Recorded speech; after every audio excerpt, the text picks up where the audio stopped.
Hello friends, आज का topic है पार्ट 3 से गुणा मल्टीप्लिकेशन कक्षा 5 की किताब से।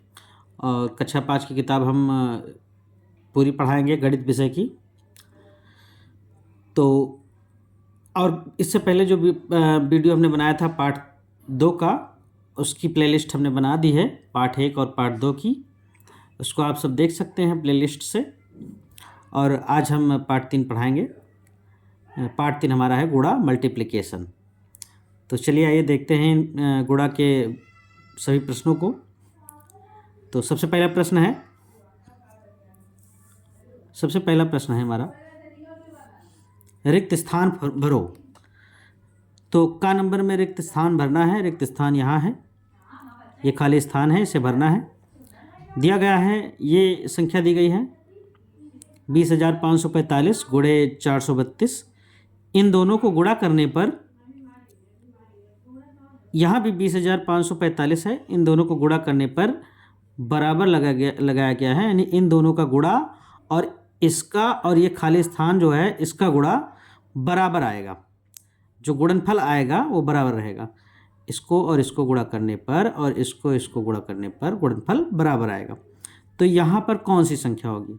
यहाँ पर इसमें गुणा करने पर इससे जो संख्या आएगी, तो यहाँ यानी ये संख्या लिखी जाएगी 432। अब 432 हमने लिख दिया है। नोट देख लेते हैं। नोट में लिखा गया है, संख्याओं का स्थान बदल देने से उनका गुणनफल नहीं बदलता। तो गुणनफल नहीं बदलता है उनका स्थान बदलने से। तो यहाँ देखिए, ये 432 यहाँ था, इस स्थान पर पीछे लिखा हुआ है। यहाँ 432 पहले लिखा गया है। तो यानी चाहे पहले लिखें चाहे बाद में, चाहे पहले लिखें, कोई इससे फ़र्क नहीं पड़ता। इसके गुणनफल पर गुणनफल सेम आएगा, एक जैसा, चाहे इसको बाद में लिखें या इसको पहले लिखें। चलिए आइए देखते हैं दूसरा प्रश्न। दूसरे प्रश्न में दिया गया है, ये बराबर का निशान हम लोग पहले देखेंगे। ये 46,580 इसको गुणा करने पर ये खाली स्थान यहाँ दिया गया है। जो गुणनफल आएगा इधर, वही गुणनफल 307 से गुणा करने पर इधर आएगा। तो इसका मतलब ये वाली संख्या इधर लिखी जाएगी 46,580 और ये 307 इधर लिखा जाएगा। तो ये पहले लिख ली गई संख्या है और ये बाद में लिखी गई संख्या। तो यहाँ भी स्थान परिवर्तन हुआ। ये यहाँ पहले लिखा हुआ था, यहाँ बाद में लिखा गया है।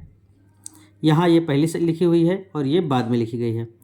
तो गुणा करने पर स्थान चाहे उसको पहले लिख के गुणा किया जाए या बाद में लिख के किया जाए, उससे कोई फ़र्क नहीं पड़ता। जैसे हम देख लेते हैं यहाँ पे, जैसे 2 गुणे 3, तो 2 3 6। ऐसे ही करते हैं 3 गुणे 2, तो 3 दूनी 6। यानी स्थान बदल गया, फिर भी हमें वैल्यू दोनों की बराबर मिली 6 6।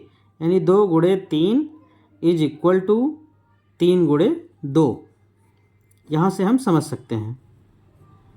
अगला प्रश्न, इसमें दिया गया है 85,321 गुणे 1, तो बराबर कितना आएगा? तो सबसे पहले नोट देखते हैं। नोट में लिखा गया है, किसी संख्या और 1 का गुणा सदैव वह संख्या ही होती है। मतलब 1 से किसी संख्या को अगर हम गुणा करते हैं तो वही संख्या वापस आ जाती है। यानी 1 से अगर इसमें गुणा करेंगे तो यही संख्या हमें फिर से मिल जाएगी। तो इस संख्या 1 से गुणा करने पर ऐसे ही देख लेते हैं, 1 1 1 कम 1, 1 2 के 2, 1 3 के 3, 1 पंचे 5 और 1 अट्ठे 8। तो इस तरीके से हमें यहाँ पर वही संख्या प्राप्त हो गई है। 1 से किसी संख्या में गुणा करने पर वही संख्या प्राप्त हो जाती है। तो ऐसे ही ये घ नंबर देखते हैं। घ नंबर प्रश्न में 1 से इस संख्या में गुणा किया गया है तो हमें यही संख्या प्राप्त हो जाएगी, 5 7 0 4 2। यही संख्या हमें पुनः प्राप्त हो चुकी है। तो 1 से गुणा करने पर वही संख्या हमें प्राप्त हो जाती है। चलिए ये देख लेते हैं। जैसे 1 गुणे 2, तो 1 का गुणा जब 2 में करेंगे तो यहाँ 2 आएगा।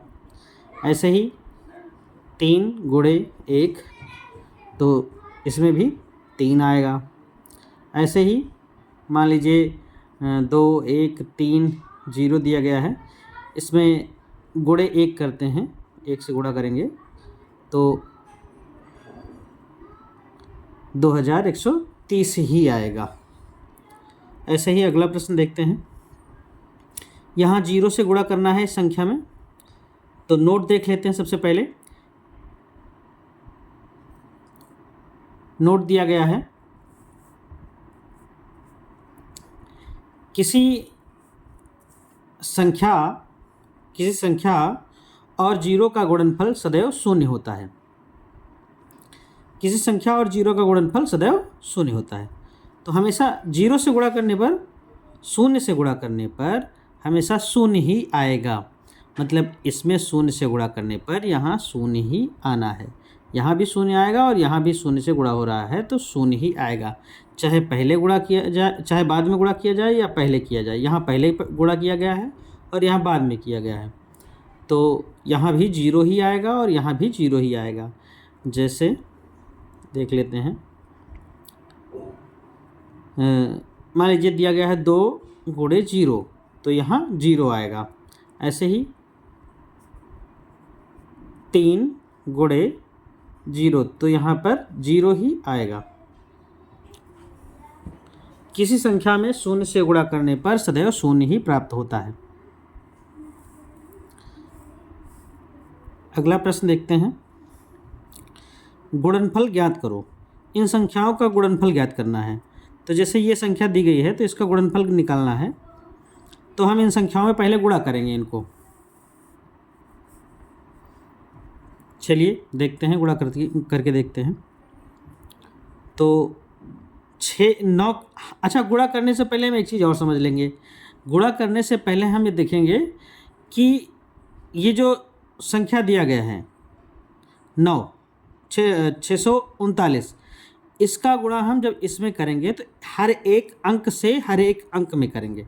मतलब 9 का गुणा 4 में करेंगे, 5 में करेंगे, 3 में करेंगे और 6 में करेंगे। इसी तरीके से 3 का गुणा भी हम करेंगे 4 में, 5 में, 3 में और 6 में, और 6 का गुणा 4 में, 5 में और 3 में और 6 में।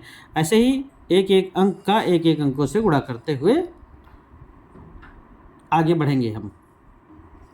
तो चलिए गुणा करते हैं। 9 का हम पहाड़ा पढ़ेंगे 4 बार।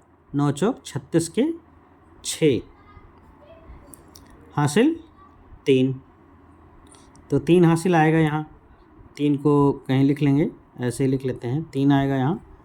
और 9 का गुणा हम 5 में करेंगे, 9 5 45, 45 में 3 जोड़ेंगे 48, फिर हासिल आएगा 4। फिर तो यहाँ गुणा जब हम करेंगे तो 9 का 4 में, 9 चौक 36 के 6 हासिल 3 आया था। और 9 5 45, 45 में 3 जो हासिल जोड़ेंगे तो 3 आया हासिल। 9 चौक 36 के 6 हासिल 3, 9 5 45, 45 3 48, 48 के 8 हासिल 4। और 9 त्रिक 27, 27 में 4 जोड़ेंगे तो 27 4 31, 31 का 1 हासिल 3 आया है। और 9 का गुणा 6 में करेंगे, 9 5 45, 9 6 54, 54 और 3 जोड़ेंगे उसमें 57, तो 54 में 3 जोड़ेंगे 57, 57 यहाँ हम लिख लेंगे। उसके बाद हम यहाँ गुणे का निशान लगाएंगे। चूँकि एक अंक हम कर चुके हैं तो इसलिए एक अंक छोड़ देंगे। अब हम इस अंक से करना शुरू करेंगे 3 से। तो पहले हमने 9 से किया, ये आया, उसके बाद 3 से करेंगे शुरू, इसमें गुणा करेंगे इन सभी में पहाड़ा पढ़ के। तो यहाँ जैसे एक अंक हो चुका है तो एक अंक हम यहाँ छोड़ देंगे, उसके बाद ये दूसरा अंक शुरू करेंगे एक अंक छोड़ने के बाद। तो 3 चौक 12 के 2 हासिल 1, तीनों बचे 15, 15 1 16, 16 के 6 हासिल 1, 3 तिराकी 9, 3 तिराकी 9, 9 में 1 जोड़ेंगे तो 10, 10 के 0 हासिल फिर से 1 आया। और 3 छंग 18, 18 में 1 जोड़ेंगे तो 19, ये रहा। ये तेहरिया गुणा है। तो अब ये भी हो चुका है, तो एक कर चुके हैं तो एक अंक के नीचे हमने कट लगा दिया, और जब दूसरा कर चुके तो दूसरे अब दूसरे 2 कट लगाएंगे। एक इसके नीचे ऑलरेडी लगा हुआ था, अब इसके नीचे एक और लगा देंगे। उसके बाद 6 से करना शुरू करेंगे। 6 चौक 24, 6 चौक 24, 24 के 4 हासिल 2, 6 पंचे 30, 30 2 32 हासिल जोड़ दिए तो 32, 32 के 2 फिर से हासिल आया 3, 6 6 त्रिक 18, 18 में 3 जोड़ेंगे तो 21, 21 के 1 हासिल 2, और 6 6 36, 6 का 6 में गुणा करेंगे तो 6 6 36, 36 में 2 जोड़ेंगे तो 38, यहाँ आ जाएगा 38। और ये आ गया हमारा, गुणा कर लिया। अब इसको जोड़ लेंगे तीनों को। तो 6 के एक चीज़ का ध्यान रखेंगे कि अंक के नीचे अंक ही रहना चाहिए। 6 के नीचे कुछ नहीं है तो 6 उतार लेंगे। यहाँ 8 और 2 जोड़ेंगे तो 8 2 10, 10 के नीचे कुछ नहीं है तो 10 के 0 हासिल 1 आया है, 1 हासिल आया है। तो यहाँ 6 और 4 10, 10 1 11 और 1 हासिल ये जोड़ेंगे तो 12, 12 के 2 हासिल फिर से 1 आ गया है। फिर 7 और 0 जोड़ेंगे तो 7 ही रहेगा, और फिर 2 जोड़ेंगे तो 9 और 1 हासिल जोड़ेंगे तो 10, 10 के 0 फिर से हासिल 1 आ गया। 7 में 2 यहाँ हो गया है, इसके आगे 9 1 10, 10 5 15, 15 में 1 जोड़ेंगे तो 16 हासिल फिर से 1 आ गया है। 8 8 में 1 9 जोड़ेंगे और ऊपर कुछ नहीं तो 8 1 9 और 9 में 1 हासिल जोड़ेंगे तो 10 के 0 हासिल फिर से 1 आया है। अब यहाँ 3 3 के ऊपर कुछ नहीं है तो 3 में 1 हासिल जोड़ लेंगे तो यहाँ आ जाएगा 4। ये इस तरीके से हम गुणा करेंगे। यह गुणा प्राइमरी लेवल का है, इसलिए इसको इस तरीके से किया गया है। तो ऐसे ही हम इसको भी गुणा करेंगे। चलिए देखते हैं। 9 का पहले गुणा करेंगे, 9 का 6 में करेंगे, 9 चौक 36, 9 बजे 45, 9 छक 54, 54 के 4 हासिल 5 आया। और 9 का गुणा 4 में करेंगे, 9 चौक 36, 36 में 5 जोड़ेंगे तो 6 5 11 ये आएगा 41, 41 का 1 हासिल 4। फिर 9 का गुणा 5 में करेंगे, 9 पचे 45, 45 में 4 जोड़ेंगे तो 49, 49 के 9 फिर से हासिल 4 आ गया। अब 9 का गुणा फिर 9 में करेंगे, 9 9 81, 81 में 4 जोड़ेंगे तो 85। ये रहा हमारा 9 से गुणा करने पर इतना आएगा। उसके बाद 9 से कर चुके हैं तो 1 अंक छोड़ देंगे। उसके बाद अगले अंक से हम यहाँ गुणा करना शुरू करेंगे। तो 0 का गुणा चाहे जितना करें, 0 का गुणा 6 में करेंगे तो 0 आएगा, 0 का गुणा 4 में करेंगे तब भी 0 आएगा, 0 गुणा 5 में करेंगे तब भी 0 आएगा, और 0 गुणा 9 में करेंगे तब भी 0 आएगा। और उसके बाद एक 2 अंकों से हो चुका है तो एक ये कटा हुआ पहले से था और एक और काट देंगे, दूसरा अंक भी काट देंगे। उसके बाद फिर हम 5 से करना शुरू करेंगे। 5 से जब करेंगे इस अंक से तो 6 5 छक्का 30, 30 के 0 हासिल 3, 5 चौक 20, 20 में 3 जोड़ेंगे 23, 23 के 3 हासिल 2, 5 पचाम 25, 25 में 2 जोड़ेंगे 27 के 7 हासिल 2 फिर से, और 5 9 45, 45 2 47, 47 आएगा यहाँ पे, तो ये आ गया 47। अब इसे हम जोड़ लेंगे, यहाँ 4 आएगा, यहाँ पर 1 आएगा, यहाँ 9 और यहाँ पर आएगा 8 में 3 जोड़ देंगे 8 10 1 11, 11 आएगा, 11 का 1 हासिल फिर से आ गया 1, तो हासिल को इस 5 में जोड़ लेंगे, 5 1 6 हो जाएगा, और यहाँ 7 है तो 6 और 7 7 6 13, 13 के 3 हासिल फिर से 1 आ गया है। अब इस हासिल को इसमें जोड़ देंगे 7 में, ऊपर कुछ नहीं है तो 7 1 8, और 4 के ऊपर कुछ नहीं है तो 4 लिख लेंगे। ये रहा आंसर। ऐसे ही इसका भी गुणा कर लेंगे हम, ये, और उसके बाद इस संख्या का भी हम इसी तरीके से गुणा कर लेंगे, और इस संख्या का भी गुणा हम इसी तरीके से कर लेंगे, और इसका भी गुणा हम इसी तरीके से कर लेंगे। यहाँ आप लोगों के लिए गृह कार्य है, इसको करिएगा। उसके बाद नीचे ये गुणा दिया गया है, इसको कर लेते हैं। इसमें से हम आपके लिए एक गृह कार्य के लिए छोड़ देंगे, तो हम ये वाला करेंगे, और ये दोनों, ये वाला और ये वाला कोने वाले दोनों करेंगे। उसके बाद बीच वाला आपके लिए HW है, HW होमवर्क है, आप लोग होमवर्क करिएगा। ऐसे ही शून्य का गुणा 4 में करेंगे तो शून्य, यहाँ शून्य आएगा, शून्य का गुणा 5 में करेंगे तो शून्य आएगा, शून्य का गुणा 6 में करेंगे तो शून्य आएगा, शून्य का गुणा 8 में करेंगे तो शून्य आएगा, शून्य का गुणा 7 में करेंगे तो शून्य आएगा। इसी तरीके से अब इस शून्य का हो चुका है, 1 अंक हो गया है, दूसरे अंक का करते हैं। तब भी यहाँ पर इसमें करेंगे 0, इसमें करेंगे 0, फिर इसका इसमें करेंगे तब भी 0, इसका इसमें करेंगे 0, फिर इसका इसमें करेंगे तब भी 0। अब 2 अंक हो गए हैं तो 2 अंक काट दिए जाएं। तीसरा 1 है, तो अब इसको करते हैं, 1 से जब गुणा करते हैं तो वही संख्या में प्राप्त हो जाती है, तो 1 से गुणा करेंगे तो चलो 1 से 4 में किए तो 4 प्राप्त होगा, 1 से 5 में किए तो 5 प्राप्त होगा, 1 से 6 में गुणा किए तो 6 प्राप्त होगा, 1 से 8 में गुणा किए तो 8 प्राप्त होगा, 1 से 7 में किए तो 7 प्राप्त होगा। इसी तरीके से हम गुणा कर लेंगे, और ये हमारा गुणा आ गया है। अब इन तीनों को हम एक साथ करके जोड़ देंगे। अब जब जोड़ देंगे तो यही हमारा गुणनफल हो जाएगा।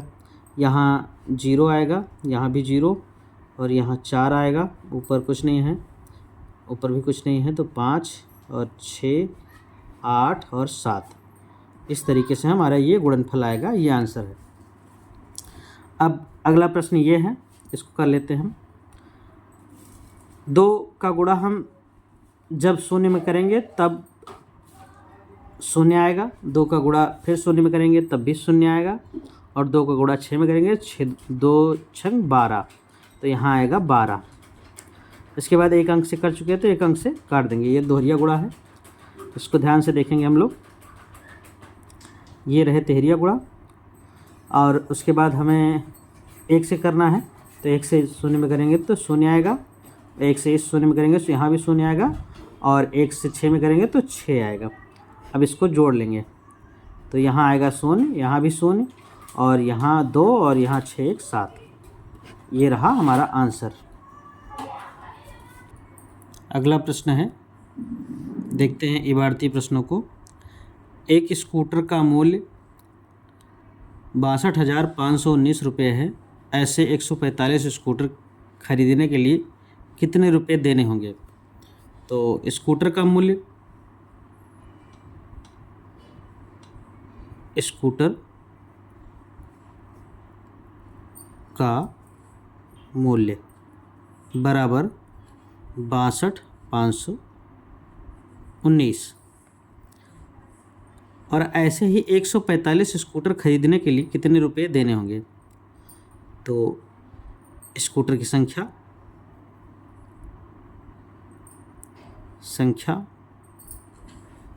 145। कितने स्कूटर खरीदने हैं? 145। अगर इनका गुणा कर देते हैं, एक स्कूटर इतने का है तो 145 स्कूटर कितने के होंगे? एक बार यहाँ समझ लेते हैं। एक स्कूटर बराबर 62,519। तो एक स्कूटर इतने का है तो 145 स्कूटर कितने के होंगे? अच्छा, एक को 145 बनाना होगा तो हम 145 से इस तरफ गुणा कर देंगे। अगर 145 से इधर गुणा कर रहे हैं तो 145 से इधर भी गुणा कर देंगे, तो यहाँ आ जाएगा 145 स्कूटर, और यहाँ आ जाएगा इनका गुणा करने पर जो गुणनफल आएगा वो यहाँ पर हमारा आंसर हो जाएगा। तो इसी तरीके से अब हम यहाँ गुणा करेंगे। 5 का गुणा 9 में करेंगे। 9 पच्चे 45 के 5 हासिल 4 और 5 एकम 5, 5 4 9, 25 के 5 हासिल 2, 5 दूनी 10, 5 दूनी 10, 10 दो 12, 12 के 2 हासिल 1, 5 छक्का 30, 30 1 31, 31 के पूरे 31 लिख देंगे। अब यहाँ पर एक अंक से कर चुके तो एक अंक काट देंगे। 4 से गुणा करेंगे। 4 9 36 के 6 हासिल 3, 4 एकम 4, 4 3 7 हासिल जोड़ देंगे तो, और 4 पंचे 20, 20 के 0 हासिल 2, और 4 दूनी 8, 8 दो 10 के 0 हासिल 1, 4 छंग 24, 24 1 25, तो यहाँ आएगा 25। अब अगले अंक से करेंगे। 2 अंक से कर चुके हैं तो 2 अंक काट देंगे, और उसके बाद 1 से करेंगे तो 1 से गुणा करने पर वही हमें प्राप्त होता है। 1 से 9 में करेंगे 9 प्राप्त होगा। 1 से 1 में गुणा करेंगे तो 1 प्राप्त होगा। 1 से 5 में करेंगे तो 5, और 1 से 2 में करेंगे तो 2, 1 से 6 में करेंगे तो 6। अब इन सब को हम जोड़ लेंगे, जो हमारा योगफल आएगा वही हमारा गुणनफल होगा। तो इसके नीचे कुछ नहीं है तो यहाँ 5, 9 6 15 के 5 हासिल 1, हासिल को हम 1 हासिल को इसमें 5 में जोड़ लेंगे तो यहाँ हो जाएगा 5 में नहीं 9 में जोड़ते हैं तो यहाँ हो जाएगा 10, और उसके बाद 10 7 17, 17 5 22, 22 के 2 हासिल 2, 2 में 2 जोड़ेंगे 4, और 1 5, यहाँ 1 है और यहाँ 5 है तो 5 1 6, 5 और 3 8, और 2 10 के 0 हासिल 1, 6 2 8 1 9, ये हमारा योगफल होगा। तो यहाँ पर 9 0 65 255, ये हमारा 90,65,255 रुपया 145 स्कूटर खरीदने में लगेंगे। इसी प्रकार अगला प्रश्न देख लेते हैं। अगला प्रश्न है, एक पेटी में 144 सेब आते हैं। फल मंडी में ऐसी ही 32,275 पेटियां रखी हैं। मंडी में कुल कितने सेब हैं? एक पेटी में 144 सेब आते हैं।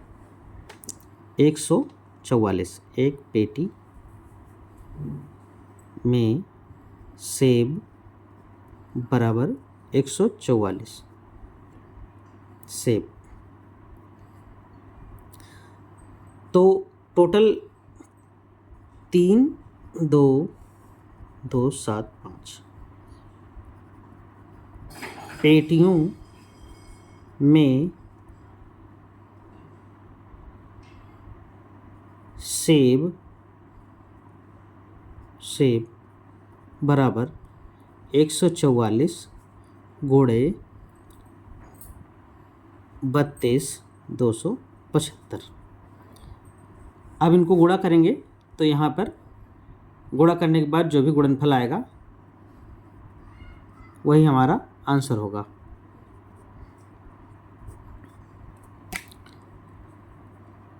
इसको हम जैसे ऊपर ये समझाया गया था वैसे ही ये वाला भी है। यहाँ भी पहले 1 है, 1 को हम 32, 275 बनाएंगे तो इधर इतने से गुणा करना पड़ेगा। जब इधर गुणा होगा तो इधर भी गुणा होगा। यहाँ गुणा हुआ है, अब गुणा होगा तो गुणनफल जो आएगा वो वही इसका आंसर होगा। उतने ही कुल सेब होंगे, कुल सेब। तो गुणा आप लोग कर लीजिएगा, क्योंकि वीडियो लंबा हो जाएगा अगर हम गुणा करेंगे तो। अगला प्रश्न है, एक घर से लगभग 1200 ग्राम कचरा रोज निकलता है। ऐसे 7 घरों से 365 दिनों में लगभग कितना कचरा निकलेगा? तो एक घर से लगभग इतना कचरा निकलता है, 1200 ग्राम कचरा। ऐसे 7 घरों से कितना निकलेगा? तो सबसे पहले हम एक घर से कचरा कितना निकलता है? 1200 ग्राम। तो ऐसे ही 7 घर से कचरा 7 घर से कचरा कितना निकलेगा? वो निकलेगा 1200 गुणे 7 ग्राम। अब इसको गुणा कर लेंगे, 12 सते 84 और दोनों 2 जीरो लगा देंगे तो इतना ग्राम कचरा एक हफ्ते में निकलता है, 7 दिनों में। तो 7 दिनों में जब इतना कचरा निकलता है तो 7 घरों से एक दिन में कचरा, 7 घर से इतना कचरा निकलता है कितने दिन में? एक दिन में इतना कचरा रोज़ निकलता है ना। ये यहाँ रोज़ एक घर से कचरा 1200 ग्राम रोज़ निकलता है और 7 घरों से रोज़ कितना निकलेगा? इतना कचरा निकलेगा 8400 ग्राम। तो 365 दिनों में कितना कचरा निकलेगा?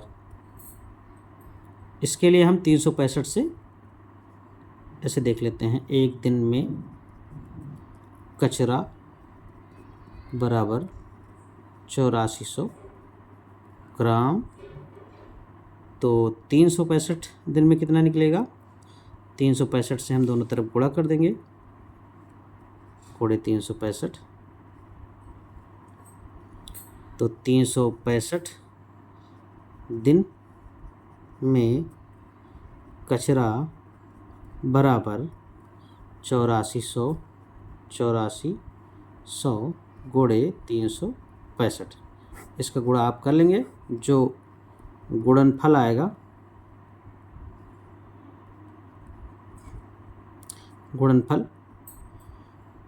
यही आंसर होगा।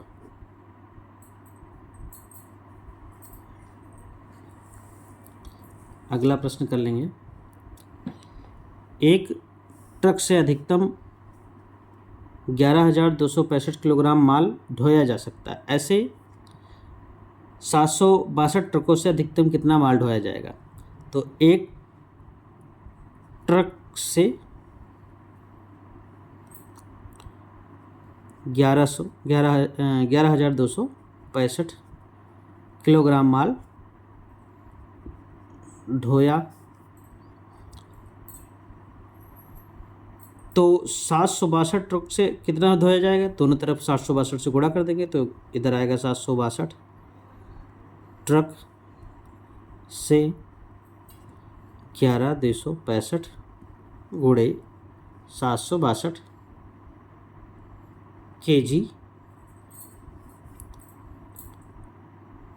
माल ढोया जाएगा। गुणा आप लोग कर लीजिएगा, यहाँ गुणनफल आ जाएगा। गुणा करने के बाद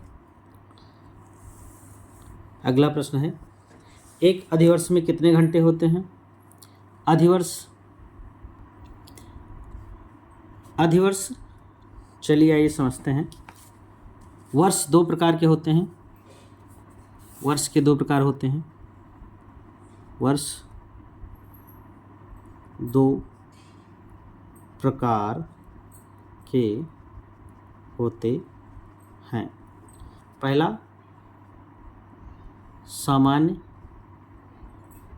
सामान्य वर्ष, दूसरा है अधिवर्ष। तो सामान्य वर्ष वो होते हैं जिसमें 365 दिन होते हैं और फरवरी 28 दिन की होती है।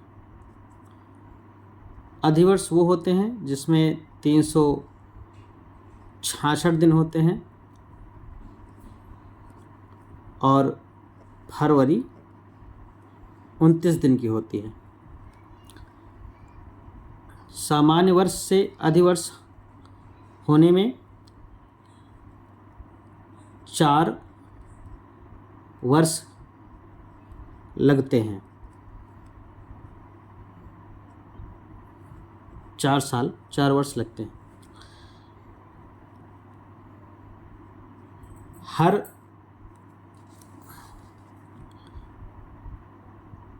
हर चौथे साल अधिवर्ष होता है।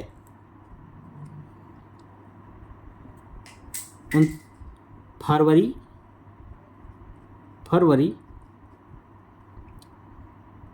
29 दिनों की हर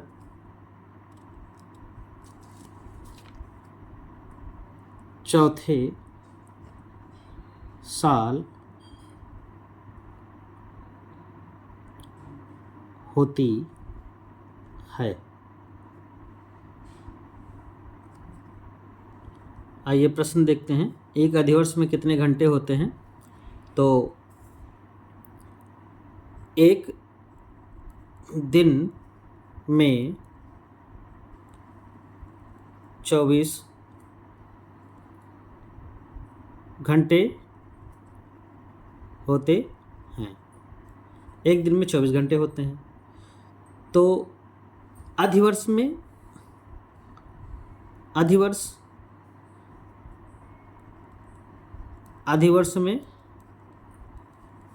366 दिन होते हैं। अभी हमने यहाँ बताया आपको। तो 366 दिन में 24 गुणे 366 घंटे होंगे। अब इसका आप गुणा कर लीजिएगा तो यहाँ जो गुणनफल आएगा वही आंसर होगा।